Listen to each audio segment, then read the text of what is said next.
Vous êtes sur TV Sport et je suis ravi d'être avec vous à nouveau aujourd'hui, cette fois pour un débrief Ligue des Champions. Allez, c'est parti. Reste avec nous Footix, il n'y a pas de souci, t'es le bienvenu. Voici tout de suite les 5 raisons du succès clé des Parisiens en 8e de finale retour de Ligue des Champions. Comment le PSG a donc inversé la tendance en ce match retour des 8e de finale de Ligue des Champions. Comment le PSG a fait reculer le Borussia Dortmund. Comment le PSG a fait le match contraire du match aller finalement. Ils ont défendu en avançant. Eh bien on voit tout de suite les explications. Les raisons de ce retournement, les voici dans un instant les amis, mais on en discute aussi ensemble dans les commentaires. Le foot, ce sont avant tout des débats et j'adore ça. Donc allez-y dans les commentaires ou sur les autres réseaux sociaux et on en discute ensemble. Et juste avant de démarrer, un petit truc que je voulais dire quand même. Moi, de mon côté, je tire un coup de chapeau aux supporters parisiens qui ont mis l'ambiance tant bien que mal. Pour moi, le foot, c'est fusionnel et ça s'est vu mercredi soir entre le PSG, les joueurs et les supporters. Cette histoire d'amour fusionnel, elle s'est vue après le match quand les joueurs ont rejoint les supporters. Parfois, l'amour, on ne peut rien y faire. C'est comme ça, c'est de la passion, des émotions. Et le football fait partie de ces histoires d'amour. Donc, c'est ça que je voulais dire. Même si à l'étranger, ça a été mal vu, ce rassemblement, en effet, largement préjudiciable dans ces temps de coronavirus. En effet, eh bien, ils n'ont pas pu lutter face à leur amour inconditionnel du PSG. Ils se sont réunis, ils ont aidé leur équipe et finalement, ce fut quand même une très belle fête du foot. Voici selon moi donc la première raison du succès des Parisiens. Le PSG a défendu en avançant et ça change parce que ça fait de nombreuses semaines que le PSG ne le fait plus. Et merci donc au quatuor d'attaquants du Paris Saint-Germain, Neymar, Cavani, Sarabia, Ángel Di María qui pour moi ont été un des éléments clés de cette victoire du PSG. Pour moi, ce sont eux qui ont fait pencher la balance. Pourquoi ? Grâce notamment à de très petits déplacements qui ont fait la différence. À très haut niveau, ce sont des déplacements qui font la différence. C'est-à-dire, à l'image de Cavani, arriver sur le défenseur central en l'enfermant d'un côté par des petits pas, juste par un mouvement de corps, on oblige le défenseur soit à jouer sur son latéral et plus sûrement avec les 3 autres attaquants à jouer dans l'entonnoir, à revenir dans l'entonnoir. C'est Paris qui dictait les offensives de Dortmund. Neymar l'a également très bien fait en revenant se placer très souvent pour obliger les relances dans l'axe et les emmener où ? Dans la gueule du loup. C'est vraiment ce que j'ai remarqué. Sarabia a fait un travail colossal. Ángel Di María aussi qui nous habitue de plus en plus à courir énormément, à revenir très bas, à tacler même comme il l'a fait là en Ligue des Champions. Mais Ángel Di María a fait aussi ce boulot d'enfermement, d'amener le jeu de Dortmund là où voulait que Paris ou là où voulait les faire jouer Paris tout simplement, là où voulait Paris les emmener. C'est très simple, Neymar, Sarabia, Cavani et Di María ont été généreux, certes dans l'effort, mais ils ont été malins et ça c'est capital parce que ce n'est pas donné à tous les attaquants d'avoir la justesse, l'intelligence de placement. Il y a beaucoup d'attaquants qui arrivent, on le voit notamment en amateur, la fleur au fusil face au défenseur. Le défenseur, il a donc une solution à droite, une solution à gauche, il peut même le dribbler tellement l'attaquant se livre. Là, ça a été rarement le cas de la part des Parisiens qui ont défendu intelligemment. Alors donc chapeau à Cavani, mais avec lui c'est naturel de revenir très bas, de défendre, de tacler et surtout d'être toujours bien orienté pour orienter la relance du défenseur adverse. Mais donc encore plus gros coup de chapeau à Neymar qui s'est sacrifié, qui a eu énormément de déchets offensifs, mais finalement parce que peut-être qu'avant il avait énormément donné pour aider l'équipe dans le replacement et donc enfermer les attaques de Dortmund. Parce que on l'a vu, quand Paris a pris l'eau, finalement c'est aussi quand les attaquants ont un peu moins bien défendu et ont laissé de la place, mais on va y revenir. Car oui, en emmenant les Allemands dans l'entonnoir, ils ont empêché Jadon Sancho et Thorgan Hazard d'évoluer librement sur leur côté, de jaillir, d'exploser et d'aller prendre à défaut les latéraux parisiens, parfois pointés du doigt défensivement. Alors justement, si vous regardez bien en première période, quand Paris a été pris bien dans son dos à défaut, c'est sur des montées, notamment de Bernat. Paris se fait contrer, perd la balle. Bernat n'est pas replacé, il n'y a pas eu de compensation. Et là, sur le côté droit notamment, il y a eu un centre fuyant devant le but, intercepté par Kimpembe ou Marquinhos de mémoire. Et donc, ces Parisiens se sont retrouvés en danger parce que ça y est, le Dortmund a profité des espaces laissés derrière les latéraux qui s'étaient jetés un petit peu trop et donc l'intelligence défensive parisienne collective avait à ce moment-là été prise à défaut. Deuxième raison capitale du succès des Parisiens.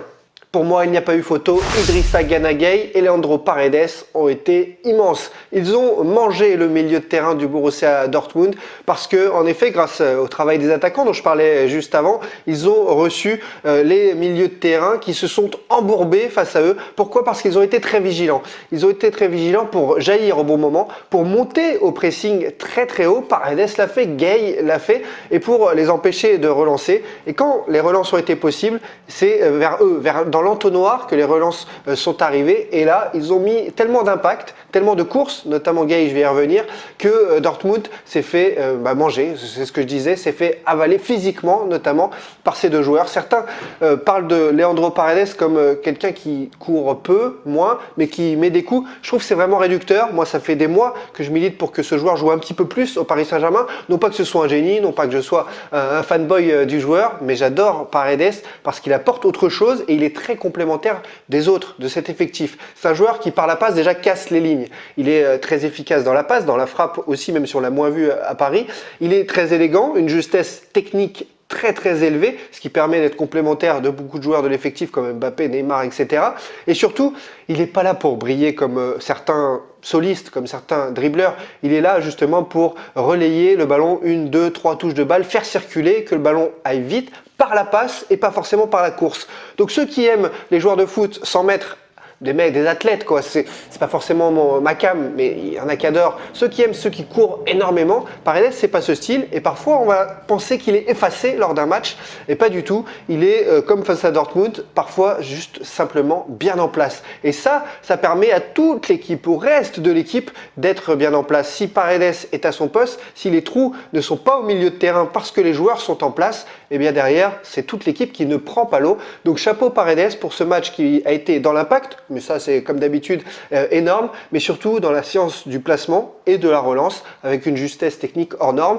Mais là, quand je parlais de complémentarité, et bien ça a été vraiment le cas avec Idrissa Gana Gueye qui a retrouvé son physique, son allant et cette liberté parce que Paredes était en place, lui a pu donc se livrer et multiplier les courses. Et dans ce cas-là, on a donc un duo de milieu de terrain ultra complémentaire qui a bouffé Witzel, Emre Can, et à l'arrivée, c'est Paris qui a remporté cette bataille, dû aussi, comme je disais, à ces très bons gestes défensifs des attaquants qui les ont emmenés dans l'entonnoir, là où les attendaient les deux loups, Gueye et Paredes. Chapeau à eux, ils font partie de la clé de ce match. Allez, troisième raison du succès. Comment ne pas parler du duo de défenseurs centraux Presnel Kimpembe et Marquinhos, le Brésilien capitaine aboyeur. Ils ont été tous les deux immenses. Mais justement, ils l'ont été parce que Thiago Silva leur a laissé la place, absent, forfait de dernière minute, lui qui avait pourtant repris l'entraînement. Alors je voudrais dire une chose les amis, Thiago Silva, je suis pas de ceux à me moquer de lui, à l'appeler la pleureuse ou encore à dire Thiago Silvi comme il y a eu sur les réseaux sociaux les dernières heures avant le match. Parce que pour moi Thiago Silva fait partie des meilleurs défenseurs centraux de l'histoire du foot. Il est incroyable dans la science du placement, dans la relance, mais c'est un être humain, il n'est pas infaillible du tout. Et quand l'équipe recule, il recule 100 fois plus. C'est peut-être de sa faute. Quand l'équipe a besoin d'un coup de boost d'un capitaine, il manque de leadership. Et c'est pas forcément de sa faute non plus si certains ont fait l'erreur de lui confier trop longtemps ou trop le capitanat. Mais il a aussi remporté des titres. Et Thiago Silva, c'est un mec fiable, mais qui peut-être n'avait pas sa place ce soir-là en Ligue des Champions. En tout cas, voilà, Thiago Silva absent. C'était finalement la bonne nouvelle pour le PSG. Et vous avez eu raison de le penser pour beaucoup. Parce que ces deux hommes, les Rocs, Marquinhos et Presnel Kimpembe ont fait un boulot incroyable. Je parlais de l'entonnoir des joueurs de Dortmund qui sont arrivés dans la gueule du loup ici au centre du terrain face aux deux milieux de terrain. Ils avaient derrière la deuxième lame, comme Gillette, ils avaient la deuxième lame de défenseurs centraux. Et ça fait très très mal à Dortmund, ces défenseurs centraux qui étaient là dans l'impact, qui avaient décidé de jouer haut et qui avaient décidé de rassembler les joueurs, de rassembler les lignes. Défensivement, Paris était ultra compact. Très peu d'écart entre les lignes, très peu d'écart entre les joueurs. Et ensuite, quand il fallait jaillir, l'équipe a réussi à jaillir en équipe. Et ça, c'est très fort. Mais le plus dur dans le foot, c'est d'être concentré 90 minutes pour ne pas faire d'erreur. Certains pensent que c'est facile dans son canapé, mais allez-y, si vous faites un match plein avec une intelligence de jeu technique, également physique et mentale, donc pendant 90 minutes, vous aurez le cerveau qui fume, c'est sûr et certain, et derrière des difficultés à dormir pendant toute la nuit, parce que le foot, ça fait réfléchir. Et ces défenseurs-là ont réfléchi comme des fous pour ce PSG Dortmund, pour donc canaliser ce Haaland, cet attaquant incroyable qui avait marqué les esprits d'esprit à l'aller et qu'il fallait museler, et ils l'ont fait tour à tour chacun en étant ultra vigilants. C'est là que je veux parler de mental, c'est que les deux n'ont rien lâché. Ça peut arriver sur une saison, ça arrive sur certains matchs, ça arrive moins aux très grands joueurs, mais ça arrive. Et hier, mercredi, eh bien, ils ont été complètement des dingues dans leur tête. C'est ça que je voulais dire. Ça va être difficile de rééditer de tels matchs dans l'intensité, dans la capacité mentale à être présent de bout en bout. Mais voilà, même si tout n'a pas été parfait, je voulais souligner le travail de cette défense centrale qui, eh bien, a été correcte dans la relance, parce que quand justement ils sont concentrés à 100%, eh bien, dans ces cas-là, ça fonctionne plutôt bien techniquement derrière, mais ils ont surtout été capables de museler le géant norvégien Haaland, et donc d'arriver à ce que Paris soit sûr de lui dans ses bases, parce qu'une équipe, c'est avant tout une bonne défense. Si vous voulez gagner, défendez bien, c'est déjà 50% des choses qui sont bien faites, et quand vous avez des génies en plus comme Neymar ou Mbappé, là forcément devant vous pouvez les laisser jouer et voir venir. Mais donc chapeau au capitaine Marquinhos, aboyeur de génie, mais aussi grand relanceur et dur sur l'homme, et à Kimpembe qui s'est une nouvelle fois mis au diapason en Ligue des Champions, comme il sait souvent le faire, malgré quelques dénigrements et malgré quelques sautes de concentration comme il lui arrive. Mais voilà, le joueur grandit, le joueur progresse, et chapeau à eux, parce que ils ont été ultra vigilants, ils ont été leaders, et c'est ce qui manquait à Paris, en plus du panache de couilles. Paris en a eu ce soir-là face à Dortmund, et Dortmund ne l'avait pas forcément vu venir, ou en tout cas ne s'y attendait pas. La quatrième raison du succès total des Parisiens, pour moi, c'est le supplément d'âme, et ce n'est pas un gros mot. Je voulais en parler de ce supplément d'âme parce qu'il faut réellement l'avoir dans les grands rendez-vous, et Paris a eu ce côté revanchard à deux niveaux. D'abord parce qu'on ne le sait pas forcément de l'extérieur, mais la défaite du match aller a été ultra difficile à avaler pour les Parisiens. Il y a eu ce refus de l'équipe de jouer avec 5 défenseurs, ce refus des consignes de Thomas Tuchel. Alors, vous pouvez commenter ça, mais en effet, il y a eu un réel refus des Parisiens, ou une incompréhension tout du moins, de jouer avec cette tactique. Paris n'a pas su s'adapter, il y a eu une faillite mentale ce jour-là, une incompréhension entre le staff et le groupe, et à l'arrivée, Paris a raté totalement son match. Mais derrière, ce sont des compétiteurs, il y a cet esprit de revanche qui a grandi en 3 semaines, et Paris s'est présenté à domicile, malgré le huis clos, avec un total changement d'état d'esprit et une volonté d'effacer tout simplement ce vrai raté au match aller. Et c'est là déjà que commençait cette remontée du PSG, c'est dans la tête que ça a commencé à se jouer. Et puis ensuite, l'autre raison de ce supplément d'âme que j'ai noté, et puis c'est simple, certains ont pris ça pour un petit peu un manque d'humilité, mais Paris a été vexé par tous les posts sur les réseaux sociaux des Allemands, par Axel Witsel, par Haaland aussi, qui le jour du match a encore relayé des choses contre le PSG en parlant de Paris comme de sa ville à lui aussi, qu'ils allaient mettre Paris à leurs pieds. Et bien finalement, ça a touché dans leur ego les Parisiens, et les athlètes, les compétiteurs ont besoin d'être touchés. Les entraîneurs, pendant les messages d'avant-match, essaient parfois de les piquer, les joueurs. Avec certains ça marche, avec d'autres pas. Là, les Parisiens ont été piqués par le chambrage, tout simplement, les vannes de Dortmund, notamment après le match, les tweets d'Axel Witsel, ça les a profondément touchés, et c'est là, comme ça. Alors vous pouvez me dire, mais normalement ils ne devraient pas avoir besoin de ça. Mais si, ce sont des humains, ils ont besoin d'être piqués. Il faut trouver les solutions pour les piquer. Et là, c'est Dortmund qui leur a offert sur un plateau la façon de les piquer. Et ces Parisiens sont revenus sur le terrain 3 semaines après avec un total changement d'état d'esprit. Ce supplément d'âme dont je parle, il fait la différence à très haut niveau. Parce que souvent les équipes, eh bien, ça se joue à pas grand-chose, mentalement, physiquement, techniquement. Et bien là, le supplément d'âme permet d'être un petit peu au-dessus. Et Paris l'a emporté donc 2-0. Et rappelez-vous juste en clin d'œil quand même le fait que les Parisiens s'étaient permis de chambrer après le 4-0 face au FC Barcelone, la fameuse année de la remontada. Paris s'était moqué du Barça, Paris pensait match gagné, et Paris s'était fait avoir au match retour. Le foot, c'est un éternel recommencement avec des degrés différents, mais voilà, Paris s'est peut-être souvenu aussi qu'ils avaient fait un peu trop les malins il y a quelques années et que ça leur aurait été retombé dessus. C'est arrivé à Dortmund et ça les fera grandir. 5e raison et dernière du succès des Parisiens. L'entrée en jeu de Kylian Mbappé a pour moi été capitale. Alors certains vont tout de suite me dire, mais attends Thib, franchement, Kylian Mbappé il est rentré, ça a été la moins bonne période de jeu du PSG. Paris a reculé, Paris était en difficulté. C'est vrai que la seconde période, ça a été le cas du côté du PSG. Mais pourquoi je souligne l'entrée en jeu de Kylian Mbappé comme quelque chose de capital? C'est parce que vous ne vous rendez peut-être pas compte de l'impact que ça peut avoir d'avoir un joueur de top classe mondiale sur le banc.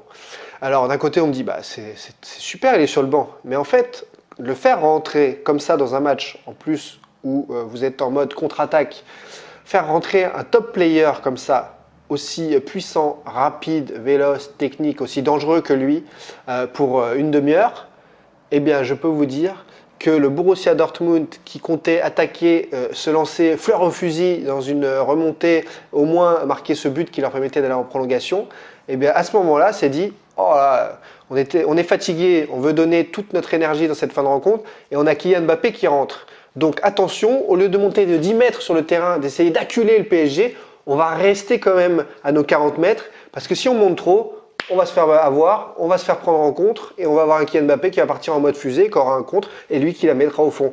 Ça a failli se passer d'ailleurs, même si parfois il s'en met les pinceaux. Mais donc, faire rentrer un Kylian Mbappé qui n'a pas été forcément exceptionnel et Paris qui reculait en effet, mais il veut faire rentrer juste ça, l'impact psychologique est colossal et franchement, c'était bien finalement de l'avoir en backup avec son angine, le fait qu'il n'ait pas pu commencer parce que avec la physionomie du match, faire rentrer un joueur comme ça qui fait aussi peur, et finalement ça a empêché, selon moi, Dortmund de jouer encore plus haut sur le terrain et d'acculer le PSG, de faire trembler encore plus le PSG qui finalement n'a concédé que peu d'occasions. Et avec la flèche Mbappé qui pouvait partir dans le dos, qui pouvait faire ses lapels, garder le ballon aussi techniquement, Dortmund n'avait pas d'autre choix que d'être ultra vigilant. Et quand votre vigilance est sur un homme, 2 hommes, 3 hommes offensifs comme Neymar, Cavani et Mbappé qui étaient encore ensemble alignés, forcément l'équipe entière ne peut pas se concentrer sur des attaques, renouveler les dédoublements et essayer d'attaquer au plus haut point. Voilà qui, selon moi, a été un autre des éléments clés de cette victoire du PSG. Ce sont 5 raisons, il y en a d'autres également dans la préparation mentale, dans les ajustements du PSG suite aux erreurs des dernières années. Vous pouvez en discuter avec moi sur les réseaux sociaux. En tout cas, c'était un plaisir de faire ce débrief avec vous de ce grand match de Ligue des Champions. Grand match qui a été surtout hyper particulier avec ce huis clos et cette ambiance de folie des supporters parisiens avec ces images dingues sur les réseaux sociaux. Chapeau à eux parce que le sport, le foot, c'est avant tout une fête, une passion et même en ces temps difficiles, on arrive encore à communier là-dessus. Allez, faites bien attention à vous, on se retrouve très vite dans une nouvelle vidéo et à bientôt.